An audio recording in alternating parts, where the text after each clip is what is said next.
Hello everyone, House of Mouse Reviews is back, ready for the second part of this duology of reviews. Last time I reviewed Pokemon Freeze Spell of the Unknown, and at the very end of it I gave a tease of what this review would be about.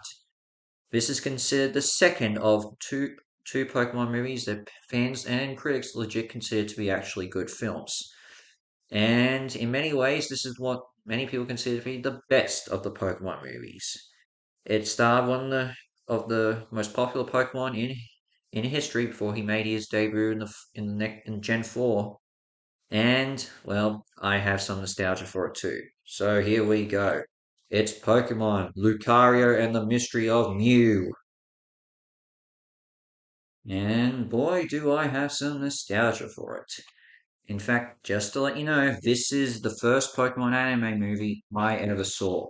So yeah, I've got some connections to it. And in many ways, much like Spell of the Unknown, there is a lot of things very similar with it, between them, as I'll go into this review. Perhaps the most obvious one being that, well, once again, this film marks a transition period for the anime. And this one was a bit more of a bigger change, as this one was the last time that the four kids' voice actors would ever be involved in it, would ever be in charge of the dubbing of the Pokemon anime before they switched companies. Some would keep their roles, but not the main ones. So no Veronica Taylor, no Bill Rogers, uh, no, I mean not Bill Rogers, Eric Stewart, no Rachel Lillis, and of course no Maddie Blaustein. But I'll bring her up a little bit later. Um, and though some would return in different roles throughout the anime, while they would also bring others back who had their roles recast at later points during the Four Kids era, like the announcer.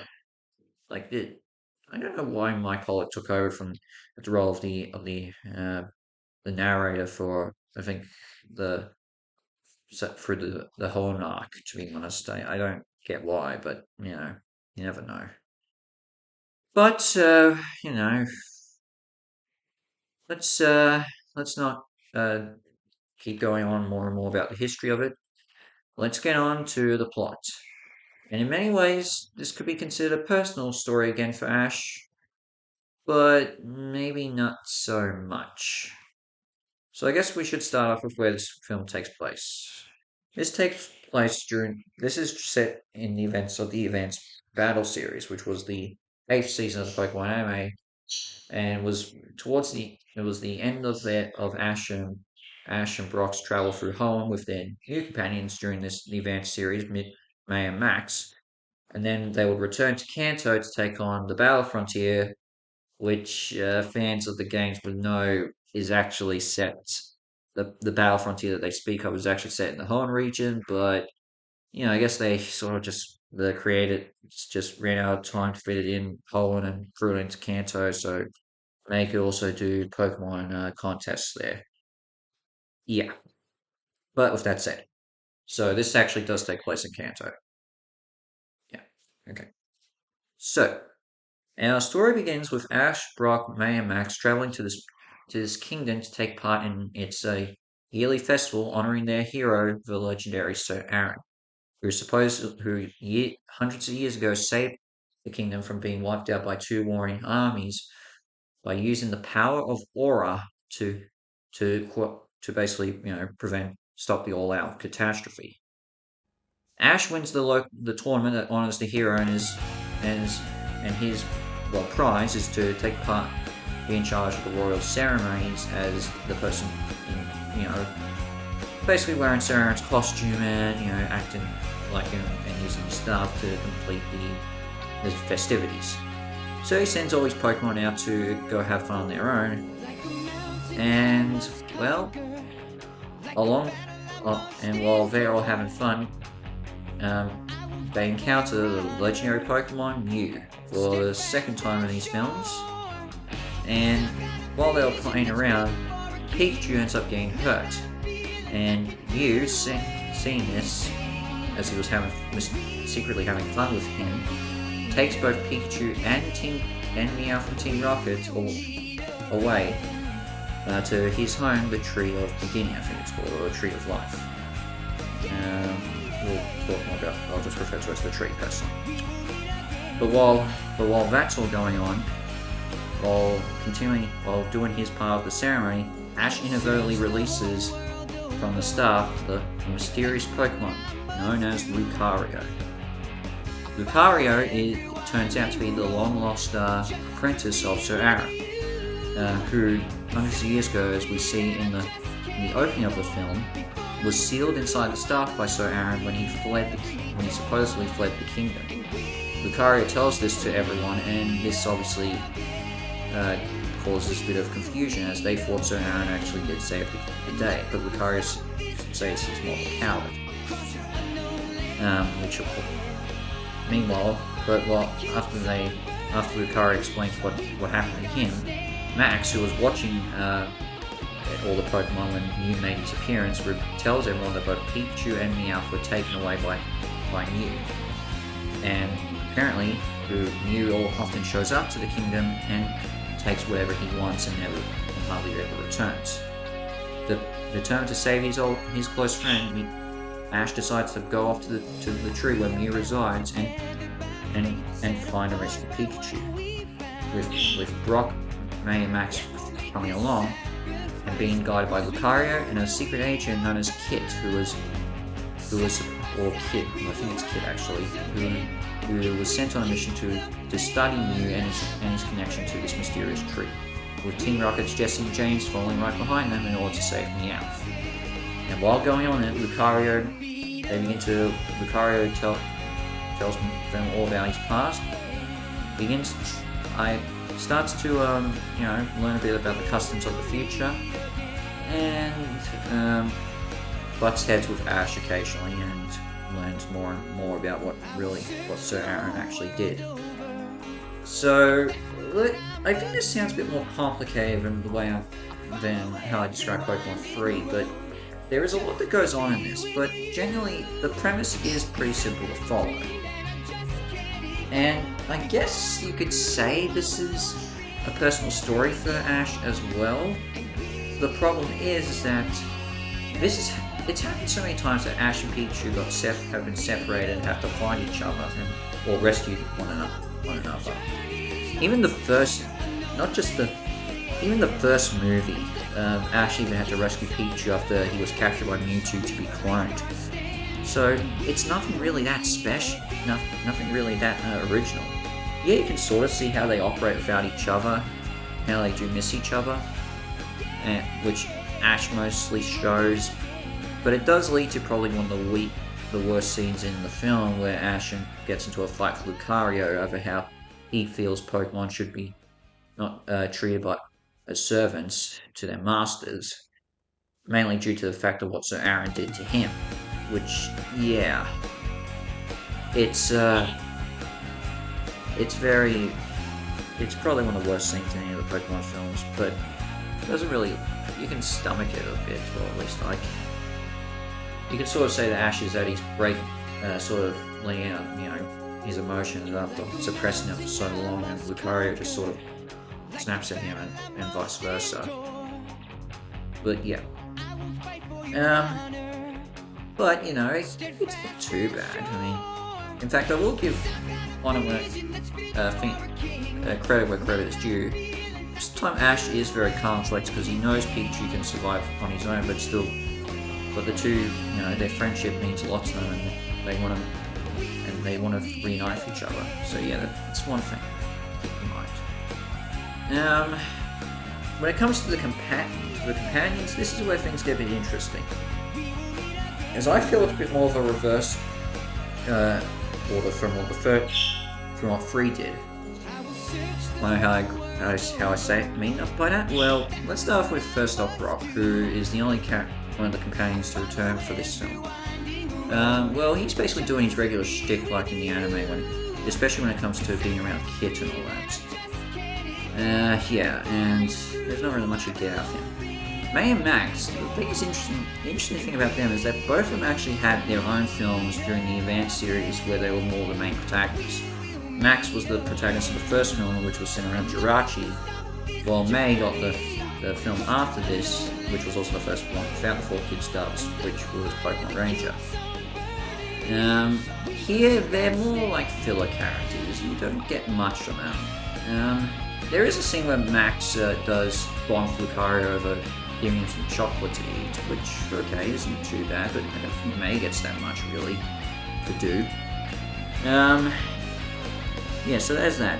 On the other hand, I think Team Rocket makes more sense to be in this. I mean, Jessie and James, Meowth is one that was also taken by Mew, so it's understandable why Jessie and James will follow them to save their friend.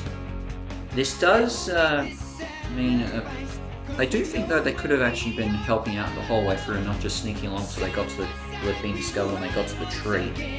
You know, have them be with Ash the whole way through and, you know, go along with it. And it also leads to probably the most upsetting scenes for Meowth when he thinks Jessie and James could be lost forever, but I will discuss that later when I get to that part of the narrative cliches with Pokemon films. I think you can guess what that means, but anyway. Let's talk about the original characters for this. When it comes to the human characters, this is where things get a little bit...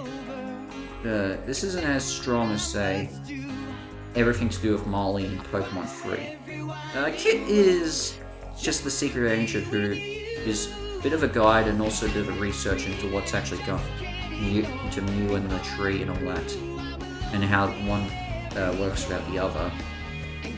And, you know, she is badass in some respects when it comes to her, you know, flips and kicks and all that, and how stealthy she can be, but, you know, there's not much to say about her. Even her boss who radio comms her during the mission, he's not really that developed.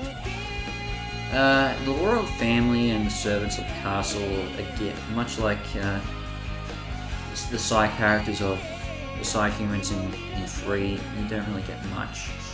When it comes to Sir Aaron, or as I've been calling him Sir Aaron for pretty much so far the video, the mystery of him and what he did to save the kingdom hundreds of years ago, that's definitely the most appealing fact of that. You want to know what exactly he did, why he betrayed Lucario, and what event, and, you know, everything about him. But other than that, there's not really much you can really dive into when it comes to his character, because you obviously know what the fate will be. It's just it's just the mystery of what ended up happening. We get our answers through the time flowers, which apparently can show the visions of the past, and they're okay. I think the designs of the time flowers are nice, but you know, whatever. But yeah, it's more the mystery of what happened compared to the character himself that makes her interesting, which, okay, I can sort of see why that's a bit of a, sort of give it as a pro. When it comes to the Pokemon that were front and center of this, let's get on to that. But let's start off with perhaps the film's biggest issue, and that is with Mew. Now, because this is I saw this. This is my first Pokemon movie. I didn't know much about Mew as how he was presented in the first film. Looking back on it now, you can definitely tell how flawed Mew is in this. But in the first film, Mew was mysterious. You never quite knew what this Pokemon was thinking, especially when it came to how he's with his confrontation with his artificial clone. With this, they present him more as a bratty child. I mean, just to keep in mind that he kidnaps Pikachu and Meowth, and apparently he comes to the castle and takes whatever he wants and never returns with them. And because of Mew's actions, it leads to a lot of a lot of bad things happening. Not, I guess, a little bit to him, but it also leads to the two Pokemon. When it comes to Pikachu and Meowth, both end up losing a lot at certain stages when it comes to their friends, because of Mew's actions. And it also, you could also say how because of his actions, it also leads to the fate of what many people could be seeing, what many people see as the best character in this. I'm going to get to that. But, you do care about Mew, especially with how, in many ways, he is responsible for how, I'm not going to spoil much yet, but, he's almost like a god, but in many ways he mistreats his power in many ways. Like, I don't know. Like, it's hard to say. Just, he's not as, he's a, okay, compared to his appearance in the first film, he's more, well, he's more of a well-rounded character, not a very likable one at times. But let's get on to the big thing that everyone loves in this. Lucario. Oh my goodness, is Lucario such a great character in this. Now, let me start by saying this. The first time I ever saw Lucario in anything was in Super Smash Bros. Brawl. And I want to say, I just loved his design, honestly. And even his original creators loved the design. I mean, Lucario's pretty much showed up as a main Pokemon in pretty much every film, every game since his debut, and you can definitely tell how much fans he's a fan favorite. And when you look at the film, you can definitely tell they were advertising his appearance big time with this, because in the first couple of episodes of Advanced Battle, they would have a scene in the opening intro that shows Lucario and Mew before, just even, just to give people a tease. And geez, is he just such a great character in this. I mean, Lucario is a Pokemon who was sealed for 1,000 years inside of a staff. And when he finally gets out of it, he wakes up in an unknown time period where everyone praises the person who betrayed him. And as he continues to explore explore the future, he finds himself more and more lost and doesn't understand how everyone feel how the customs of everything, and why people feel the way they do. But he's determined to help out with with Ash and everyone, because he knows how to get there. He's many he's in many ways both flawed but also very relatable. You can understand everything, all the turmoil he's going through with everything, and the more he learns, the more he continues to feel lost. Of course, he is the most obvious thing to compare him to is obviously with Ash. His relationship with him, at first they both sort of find each other annoying, but he slowly gains respect for Ash, and Ash sort of apologizes with how he feels, of what he says to Lucario at certain points in the beginning when they finally get to the tree. One thing, but I guess it's also interesting as to why he feels the way he does with Ash, is that he feels the same. Ash's aura feels very identical with Sir Aaron, the person who he thought was who he once trusted for his whole entire life, but ended up betraying him and pretty much got him into this predicament. But he's also very powerful. But even then, he does know he's not as powerful as what he should be. He's very he can also be, and though he's very stoic, he does sort of mellow out at certain points. There's the chocolate scene with Max I told you about before.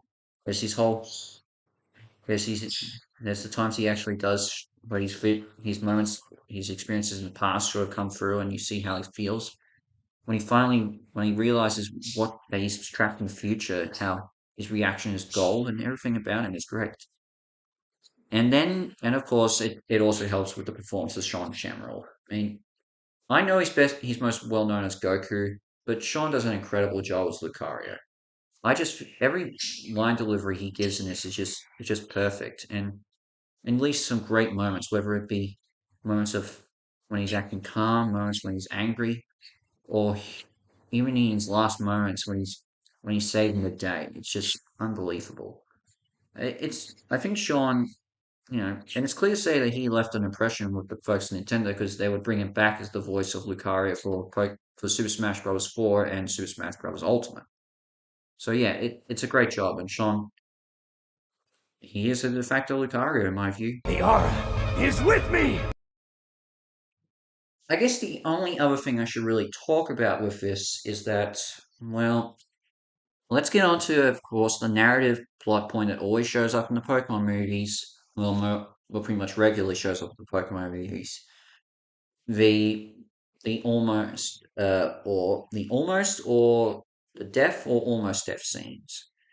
And let's start by saying this. I think this is the film that definitely has the most of these sorts of things where characters end up getting killed and would get brought back to life.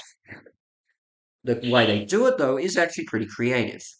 When they get inside the tree emits these sort of red blood cells that use to that you it uses that's it's shaped like ancient Pokemon, but and it uses them to combat against infection, what they consider as an infection.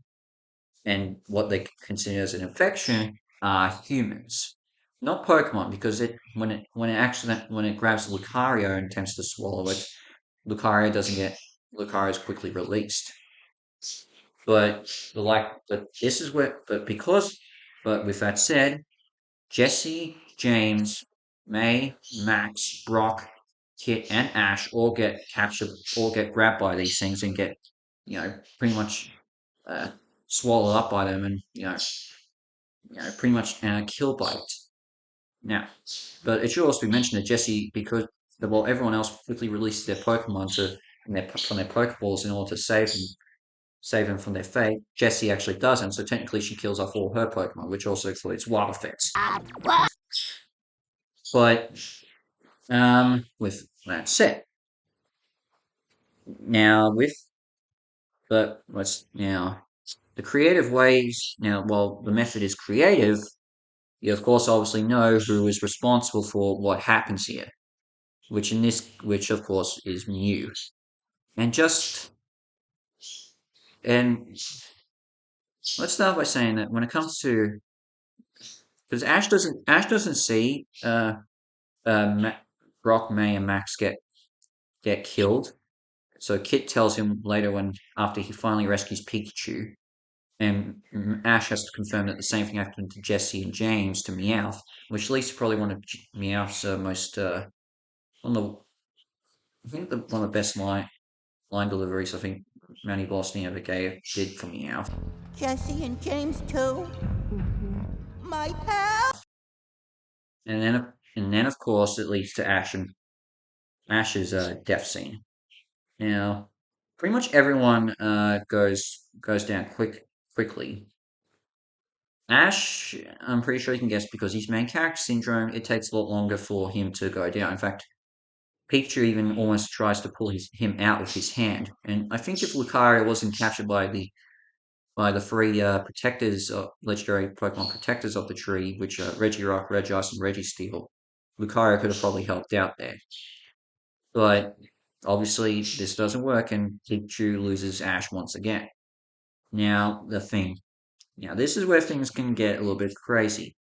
Uh, in order to be revived, Mew has to communicate with the tree to release everyone and tell the tree to, bring them back and say that they're not a threat. Because apparently, while the tree is the body, Mew is the brains of the tree. It knows what is best for it, and it basically tells what is a threat and what isn't, and can overwrite the body basically, which I think is actually kind of interesting. And as Kit pretty much explains this right here. Okay, now I understand why Mew lives here. Mew and the Tree of Beginning are symbiotic creatures. They depend on each other for survival. But with that said, the big issue with that is while Mew sees Kit and Ash die, it doesn't see the others die. So how on earth could Mew have told and how on earth would Mew have known and be able to tell the tree the others who died were not threats as well? And that is just way too confusing for me. Like seriously, I think, especially with what ends up happening, maybe it could have worked if they could have brought everyone else back in an entirely different way. I'm just saying that because let's get on to the next part because Mew used up a lot of energy to bring everyone back to life, and because it becomes terminally ill, and because Mew is very sick, the tree becomes sick and is starting to collapse. And the tree collapses, and it will cause the whole entire kingdom to die because its power powers the kingdom, basically. Interesting, with the veins and all that. I mean, you can definitely tell with the crystals that surround the kingdom that there is a how that the tree is connected to it, but could have, whatever.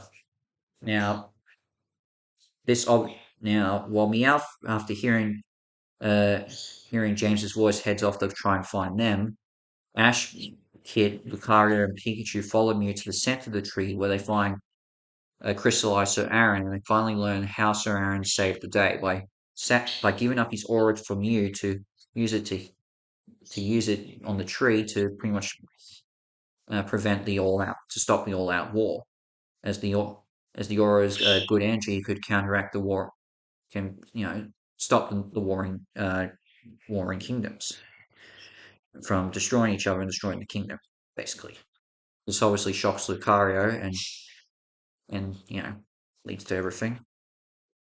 And it leads to a few things, but this is where Mew tells Lucario that if they use the power of Aura again, they can save the tree. And Lucario decides to voluntarily give up his aura despite knowing this will kill himself. Now, but Lucario isn't strong enough to do it on his own, so Ash, remembering what Lucario said to him that his aura was similar to Sir Aaron's, puts on the hero's gloves and channels his own aura to feed to Mew as well. So both of them can do it to give Mew their aura to save the day. And yeah, it's a bit too plot convenient. Like, seriously, Ash has never done that, but okay, fair. But just before they can complete their task, Lucario pushes Ash out of the way and once again, and says probably, and as I showed before, in his best line delivery. Yeah, I mean, I have to play it again, don't I? The aura is with me! So yeah, the aura Mew is channeled, transmits it to the king, to the tree's house, to the tree, and saves the day. But Lucario, having given up his aura, is slowly dying.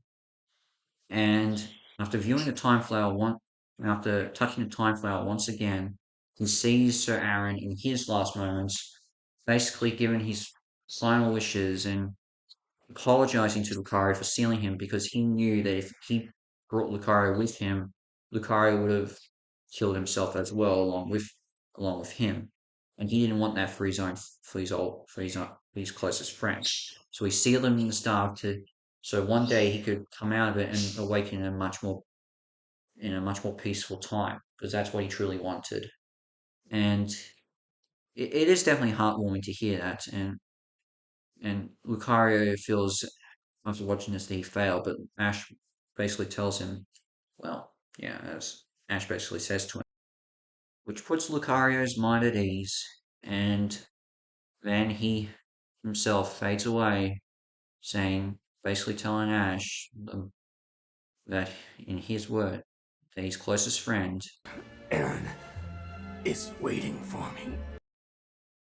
yeah, I mean, it's heartbreaking to see that for Lucario, and you do feel more anger at Mew for basically causing Lucario's death, but yeah, now, I think my thing with this is that when Mew does channel the aura, this is when I feel like he should have been this is where he should have brought back everyone else to life, that is. Maybe even caused them to come, be released in separate areas, because I think Meowth should have also been there as well in the kingdoms, in the center of the tree, in my view. Just saying. But yeah, that's basically all the plot, and yeah, I spent a lot of time explaining, but I have a lot to say about it. When it comes to the animation, I don't think it looks as grand, as clean and crisp as the first film, but as the third film, I should say. But it still looks nice, and I think the CG actually looks pretty good here, especially when it comes to the scene where Mew shows Pikachu and Meowth shall I say, bloodstream of the tree. That's a pretty good scene, honestly, when it comes to CGI, and I like that.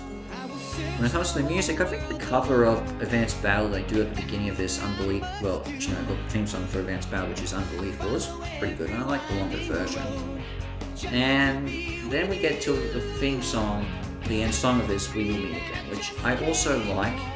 My biggest issue with it is actually the whole credits montage, where I mean, it's fine. It follows the same story beats as every other one, including the unknown Spell of the Unknowns. But when it gets to Lucario and we see him reunite with Sir Aaron in the past, they seem to share a chocolate bar, much like how Lucario shared one with Max. And yeah, how did that happen? Like, seriously, that's stupid, I think, or dumb. Don't know how that's even possible, but whatever. I mean, I'm glad to see Lucario finally reunite with his friend in the past. His friend in the past after finally, after everything he went through. But everyone else, followed. Other than that, I think the song is also, the song is great, and I think it's also symbolic in a way because, as I said, this was the last time that the 4Kids actors would play these characters, and in many ways it feels symbolic because they may be leaving, but at a certain point, but they will. But hopefully they will eventually return. And you'll revisit this and hear their voices again. And again, they will pop up again at various points voicing different characters. And well, I often wonder that maybe if they ever gave this the need to ever remake this in CGI like they did with Pokemon the first movie, maybe they could bring them back. I mean, now that the Ash's story is now finished. The obvious exception, the obvious exclusion to this, or exception I should say, would be Matty Blaustein, who tragically passed away 3 or 4 years after the making of this. So they'll probably have to either use archived footage of her performance as Meowth, or bring up Meowth's the actor to replace Meowth. She would return. Her final role she would ever play was as Chatot in one of the episodes based on Pokemon Mystery Dungeons, Explorers of Sky and Darkness. And I just want to say this, a bit off topic, why didn't you make that a full-fledged anime? I think that could have really worked. I mean, Pokemon Mystery Dungeons, and I thought that episode was, it could work as its own thing. Just saying. But yeah. But that's really all I can say about it. And I like this film, but I think a lot of people are wondering, do I think this is better than Pokemon 3 Spells of the Unknown? And because it seems like I'm a little more critical over this. Well, even though I think this has a lot more glaring issues than Pokemon 3, I think this is still a better film. And I guess and I'm pretty sure you're wondering, oh come on, is your nostalgia blinding you here? But I think its pros outweigh its cons, and overall makes it a much more enjoyable package. I mean, I think, especially the climax of this film really, stands out. I like there are a lot of great things in this. I guess in many ways people, would be thinking that about me at the moment because I'm pretty sure, as you remember, with my recent review a couple of weeks ago of Kermit Swamp Years, I sort of said the same thing. But the thing is, I still acknowledge that it has its flaws and it's not overall a good film. And I've reviewed tons of a lot of things that I watched a lot of as a child, and I thought very highly of them. But in the end, I have sort of changed my opinions on them. Sometimes I can see them more now as bad films. Other times I enjoy them, and I can still find enough to call them an overall solid outing. There could be times where they, be a bit. Though there are also some times where even I can admit that, they could be very. Well, and they can bring up memories of myself. That I bring up memories I probably wish I could forget. Like. Wait! Wait! Yeah, I intentionally play at that time. Or there could even be times where I review stuff that even I think, which I seem to be the only one willing to defend them in certain ways. At least have some breakfast before you go. Oh, Mom! Mom! Oh, no, thanks. Am I seriously the only one, the only people I know who like that film? Well, there are a few, you never know. But, yeah. I think, in general, if you like something that you're willing to defend it, you know, you'll find at least some people who are willing to agree with you. And I feel like there is and to be fair, a lot of people still like this film, even though they acknowledge it does have its glaring faults, like obviously with Mew and the handling and what his actions pretty much cause, and some certain other aspects, like, you know, obviously Ash having to rescue Pikachu again, but it's still an enjoyable film. The animation still looks good. I think the ending song is great. Lucario is fantastic. I'm glad they gave Team Rocket a bit more of a role in this. And, you know, it was the last time the 4Kids actors played these characters. And so there is a lot of a great charm with this, and I am overall pleased with the final product. So in my view, Pokemon Lucario Mystery of Mew is the better film. But I do acknowledge that 3 has its pros as well, and I guess it's fun to compare them because, as I said, they're both very similar in many different ways. I think this is one of those films that you'll find at least something you like. Both of them. I have personally my favorites, but I am happy to. But I can also say that there are some things the other one does better. I'm not going to really give a score for them in this case because these videos were just sort of to compare my thoughts on them. But, you know, I would still give them a pass mark if I did. So at least above, I definitely would go above 5 out of 10 pass stars for these. Probably in the... but again, I would give Lucario a higher score. So yeah. But, well, what's next on my review channel? Well, you're just going to have to wait and see. You never know what can show up. Whether it be movies that come out of theaters, maybe it could be games, it could be TV shows, you never quite know. I'm always willing to take fan requests. But in the meantime, As of Mass Reviews is out, and I shall see you for my next video. Ciao.